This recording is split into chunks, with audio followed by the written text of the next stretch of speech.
नमस्कार प्रिय छात्रों, आज मैं आपके सामने बीएड पार्ट 1 में एजुकेशनल साइकोलॉजी, जो नाम पहले हुआ करता था उसका नया नाम हो गया है साइकोलॉजिकल पर्सपेक्टिव्स इन एजुकेशन, उसकी चर्चा करेंगे।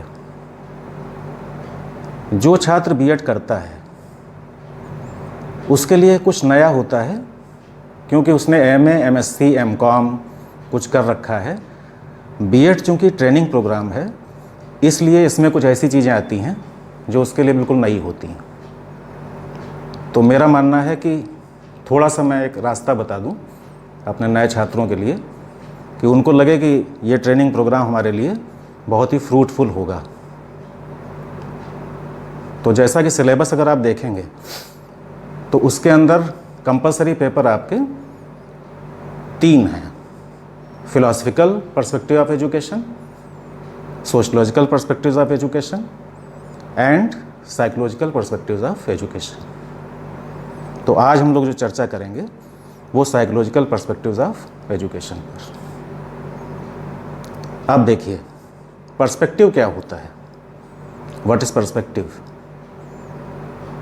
जिसको हम हिंदी में कहेंगे कि परिप्रेक्ष्य, हमारी दृष्टि क्या है। अगर मैंने चश्मा लगाया हुआ है तो ये चश्मा मुझे दूर का नहीं दिख रहा है, चश्मा लगाने पर दूर की चीज़ें साफ नज़र आ रही हैं। इसी प्रकार अगर हमने साइकोलॉजिकल पर्सपेक्टिव का चश्मा पहन लिया तो चीज़ों को हम साइकोलॉजिकल पर्सपेक्टिव में देखना शुरू कर देंगे। मेन लक्ष्य ये है। बीएड के बाद हमारा टीचर बन रहा है, जिसको हम ट्रेन टीचर बोलते हैं। तो 3 दृष्टियां हम देंगे। फिलॉसफिकल, कि एक दार्शनिक की दृष्टि क्या होती है, दार्शनिक समाज को कैसे देखता है। सोशलॉजिकल, समाजशास्त्री की दृष्टि क्या होती है, समाजशास्त्री समाज को कैसे देखेगा। और तीसरा साइकोलॉजिकल, एक मनोवैज्ञानिक की दृष्टि, कि मनोवैज्ञानिक समाज को कैसे देखेगा। तो जैसा कि आज हमारा टॉपिक है साइकोलॉजिकल पर्सपेक्टिव, इसमें 6 यूनिट्स आपके कोर्स में हैं। तो 6 यूनिट्स में जो पहली यूनिट है उसका नाम है educational psychology and development of learner. अब प्रश्न उठता है कि एजुकेशनल साइकोलॉजी क्या है। तो अगर आप ध्यान से देखें तो आप पाएंगे कि एजुकेशन और साइकोलॉजी 2 शब्द जोड़े गए हैं। एक शिक्षा है, दूसरा मनोविज्ञान। तो शिक्षा क्या है, सबसे पहले हम इसको जान लें, फिर मनोविज्ञान क्या है हम इसको जान लें, फिर दोनों को जोड़ने के बाद एक नई शाखा का जन्म होगा जिसका नाम होगा एजुकेशनल साइकोलॉजी। तो सबसे पहले बात करते हैं एजुकेशन की। What is education.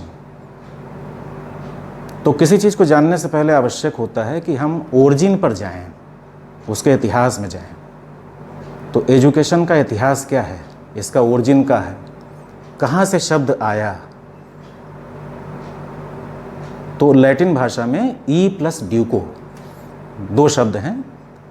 ई ड्यूको का मतलब है from with in towards outside, भीतर से बाहर की ओर। अब ये भीतर क्या है, भीतर का मतलब है कि आपके अंदर क्या चल रहा है। क्योंकि जो भी जगत हम देख रहे हैं वो सारा जगत हम बाहर देख रहे हैं, लगता है, लेकिन बाहर नहीं देख रहे हैं, भीतर देख रहे हैं। आंखें बाहर देख रही हैं, लेकिन उसका प्रतिबिंब कहाँ बन रहा है, भीतर। तो एजुकेशन भी भीतर से आ रही है, भीतर से बाहर की ओर। इसका मतलब अंदर हमारे कुछ शक्तियाँ हैं जिनको जागृत करना है। वो शक्तियाँ जो सोई हुई पड़ी हैं। बच्चे का जब जन्म होता है तो जिसको हम बोलते हैं इनेट पावर, जन्मजात शक्तियाँ, तो वो शक्तियाँ सोई पड़ी हैं। एजुकेशन का काम है उनको जागृत करना, बाहर की ओर उनको उन्मुख करना। तो ई प्लस ड्यूको का मतलब हुआ from with in towards outside. अब 3 शब्द और आते हैं। एक शब्द है एजुकेयर, दूसरा है एजुसियर और एक है एजुकेटम। तो इन तीनों शब्दों की अगर हम व्याख्या करें तो एजुकेटम का मतलब है एक्ट ऑफ ट्रेनिंग। ट्रेनिंग किसकी? प्रशिक्षण किसका? प्रशिक्षण जो हमारी जन्मजात शक्तियाँ जागृत होनी हैं और इंद्रियों के माध्यम से बाहर निकलनी हैं, तो उनका प्रशिक्षण, जिसको इंद्रिय प्रशिक्षण भी बोल सकते हैं। तो सबसे पहले हो गई ट्रेनिंग। दूसरा एजुकेयर है, एक्ट ऑफ ब्रिंगिंग अप, एक पालन पोषण करना, उनको पोषित करना। क्योंकि अगर बच्चे को हम पालते हैं तो उसका पोषण करते हैं पूरी तरह से, तब वो वृद्धि को प्राप्त होता है और उसकी एक सकारात्मक वृद्धि होती है। तो पोषण हम करेंगे। जब पुष्ट हो जाएंगी तो पुष्ट करने के बाद एजुसियर, तीसरा शब्द आएगा, एक्ट ऑफ लीडिंग आउट, नेतृत्व करने की क्षमता। तो अगर हम देखें प्रशिक्षण, संवर्धन, नेतृत्व, तीन बातें आपके सामने आ गई। प्रशिक्षण किया, संवर्धन किया, वृद्धि को प्राप्त हुई, और उसके बाद नेतृत्व की क्षमता उनमें पैदा हुई जो समाज को एक नेतृत्व दे सकते हैं। तो this is all about education. ये मैंने इतिहास की चर्चा की, बहुत व्यापक है, एक वीडियो में पूरी चीज़ें समेट पाना मुश्किल है, तो मैं बार बार आपसे बातचीत करता रहूँगा और थोड़ी थोड़ी बातें आपको इसी प्रकार से बताता रहूँगा। अब जो ये भीतर की बात आ रही है कि एजुकेशन भीतर से बाहर आ रही है, इस पे दार्शनिक क्या कहते हैं, बहुत से महापुरुष हैं, वो क्या कहते हैं? तो by education I mean all round development of personality, all round development of a person, all round development of a man, एक व्यक्ति का सर्वांगीण विकास, हर दृष्टि से विकास है। अब ये विकास कहाँ होगा? ये 5 तलों पे होगा, physical, mental, social, emotional and spiritual. 5 तलों पर यह विकास होना है। एक बात और आती है कि व्यक्ति में जो पूर्णता है, जो पहले से ही विद्यमान है, उसके विषय में जागृत कर देना ही शिक्षा है। यानी आप पहले से ही पूर्ण हैं, लेकिन अज्ञानवश उस पूर्णता को जान नहीं पाते हैं। शिक्षा का कार्य क्या है कि आप में निहित जो पूर्णता है उसको आपसे परिचित करा देना। आप जान जाएं कि मैं पूर्ण हूँ, मैं अंश नहीं हूँ। स्वयं को जानना, ये शिक्षा का उद्देश्य है। जब आप इस बात को जानने लगेंगे तो आपको लगेगा कि शिक्षा पाने से डिग्री, मार्कशीट, क्या इनको रिलेट करें, या यह शिक्षा भीतर तल पर कुछ अंतर ला रही है। एक तरीका है कि हम चीज़ों को रटते हैं, एग्जामिनेशन पॉइंट ऑफ व्यू से याद करते हैं, एग्जामिनेशन की कॉपी में लिख देते हैं, अच्छे अंक भी प्राप्त हो जाते हैं और फर्स्ट डिवीज़न आने पर आपकी वाहवाही भी होती है। लेकिन क्या ये एजुकेशन है? अगर हम इन स्थितियों को देखें इन परिभाषाओं के माध्यम से या एजुकेशन के इतिहास के माध्यम से, तो हमें लगेगा कि education is something broader, it is bigger, it is not like taking degrees from universities. केवल डिग्री प्राप्त करना एजुकेशन नहीं है। अब चूंकि आप शिक्षक बनने जा रहे हैं, तो शिक्षक का पहला कर्तव्य ये है कि वो एजुकेशन को जाने कि एजुकेशन है क्या, तभी तो वो आपको शिक्षित कर पाएगा। जब शिक्षक ही एजुकेशन के विषय में उसकी गहराई को नहीं जान पाएगा, तो छात्रों में दृष्टि का विकास कैसे होगा? जिसको आप शैक्षिक दृष्टि बोलते हैं, उसका विकास कैसे होगा? तो मेरा मानना है कि आपके भीतर सारी चीज़ें मौजूद हैं। शिक्षा एक माध्यम है, इस माध्यम से आप सोई हुई शक्तियों को जागृत करते हैं। इनको जागृत करने में आपकी मदद कौन करता है? आपका गुरु, आपका टीचर, शिक्षक, वो आपकी मदद करता है। तो जैसे जैसे एजुकेशन के अर्थ को आप जानते चले जाएंगे, वैसे वैसे आपके मन में जो संदेह उत्पन्न हो रहे हैं वो समाप्त होते चले जाएंगे।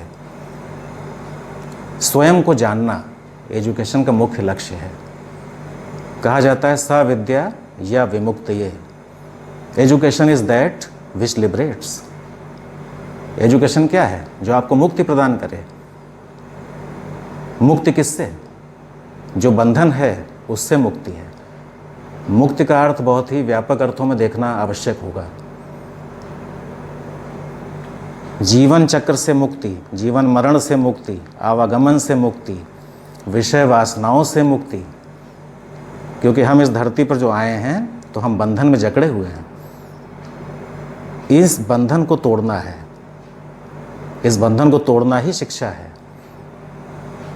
और ये शिक्षा हमें प्राप्त होती है अपने माता पिता से। परिवार जो प्रथम पाठशाला है, माँ जो प्रथम गुरु है, पिता द्वितीय गुरु है, उसके बाद आपका स्कूल विद्यालय का रोल शुरू होता है। आप भविष्य के शिक्षक हैं। विद्यालय स्तर पर जो आपको जागृति पैदा करनी है बच्चों में, उसके लिए एजुकेशन का सही ज्ञान होना अत्यंत अनिवार्य है। स्वामी विवेकानंद ने भी एजुकेशन को पूर्णता का आदर्श कहा है। उन्होंने कहा है वो सारी शक्तियाँ आप में निहित हैं, उनका मैनिफेस्टेशन, उनका प्रगटीकरण, उनका प्रत्यक्षीकरण, ये शिक्षा का काम है। सुप्तावस्था, सोई हुई शक्तियों को जागृत कर देना। फिर शिक्षा के कुछ पोल आते हैं, ध्रुव आते हैं, जिसमें एक शिक्षक होता है, एक छात्र होता है। तो इसको बाईपोलर प्रोसेस बोलते हैं। शिक्षक और छात्र, मैं और आप। एक बीच में तीसरा ध्रुव है। जॉन डीवी ने कहा है it is a tripolar process. तीसरा ध्रुव क्या है? करिकुलम। क्योंकि हम और आप जो बात करेंगे, हमारे बीच में एक करिकुलम है, जिस करिकुलम को लेके हम आपसे बात करेंगे। उस करिकुलम की जटिलताओं को आपके सामने प्रस्तुत करेंगे सरल शब्दों में। तो त्रिध्रुवीय प्रक्रिया है, 3 ध्रुव हैं शिक्षा के। तो जैसे जैसे हम लोग आगे बढ़ेंगे, वैसे वैसे शिक्षक के रूप में मैं, छात्र के रूप में आप, और बीच का जो हमारा करिकुलम है, इस करिकुलम को आसान करते हुए आप तक हम अपनी बात पहुंचाएंगे। आज मैं इतनी ही बात आपसे करना चाहूँगा। इसके बाद एजुकेशन के आगे आता है दूसरा शब्द, साइकोलॉजी। अगले वीडियो में मैं साइकोलॉजी की चर्चा करूँगा कि मनोविज्ञान क्या है और शिक्षा से मनोविज्ञान जुड़कर कौन से चमत्कार कर सकता है। नेक्स्ट वीडियो में, तब तक के लिए नमस्कार।